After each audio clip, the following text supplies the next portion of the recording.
សម្រាប់ការងារថ្ងៃនេះខ្ញុំទទួលបានបញ្ហាពីដើមពីខាងសវិសក្នុងស្រុកគឺគាត់ឲ្យជួយឆែកបញ្ហាជាមួយនឹង A6 Pro ហើយនឹងមួយទៀតគឺ Oppo Reno 15 F 5G ដែលពួកគាត់បានផ្ញើខ្ញុំឲ្យធ្វើការតេស្តពីបញ្ហាដែលភ្ញៀវគាត់ឃើញនៅពេលដែលគាត់ប្រើអញ្ចឹងឥឡូវខ្ញុំធ្វើការឆែក information មួយសិនហើយបន្ទាប់មកខ្ញុំជាទូទៅក្នុងការ testing ខ្ញុំត្រូវចូលក្នុង Play Store update app iOS សិន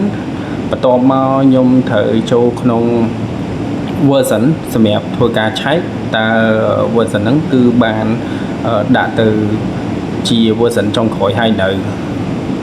បន្ទាប់ពីយើងបានឆែកជាមួយ app និង version ហើយអស់យើងបានចូលក្នុង Facebook ធ្វើការឆែកបន្ទាប់មកយើងឃើញវា load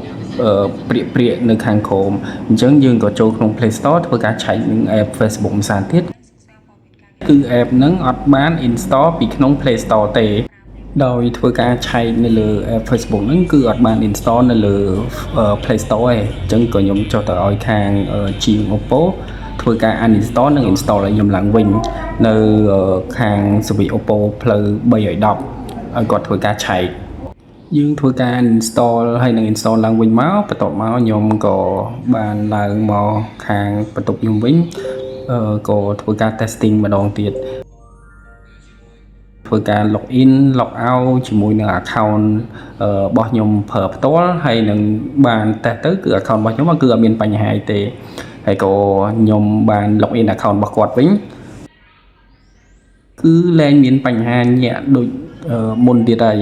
អញ្ចឹងរាល់ការ testing ហ្នឹងគឺខ្ញុំនៅតាមដានបញ្ហាហ្នឹងហើយសម្រាប់បញ្ហាហ្នឹងក៏ខ្ញុំបាន submit ទៅខាងរោងចក្រឲ្យគាត់ធ្វើការឆែកនៅលើ version របស់ទូរស័ព្ទហ្នឹងដែរប៉ុន្តែជាក់ស្ដែងឥឡូវគឺខ្ញុំមិនទាន់ជួបបញ្ហាហ្នឹងវិញទេអញ្ចឹងវីដេអូមានតែប៉ុណ្្នឹងទេអរគុណសម្រាប់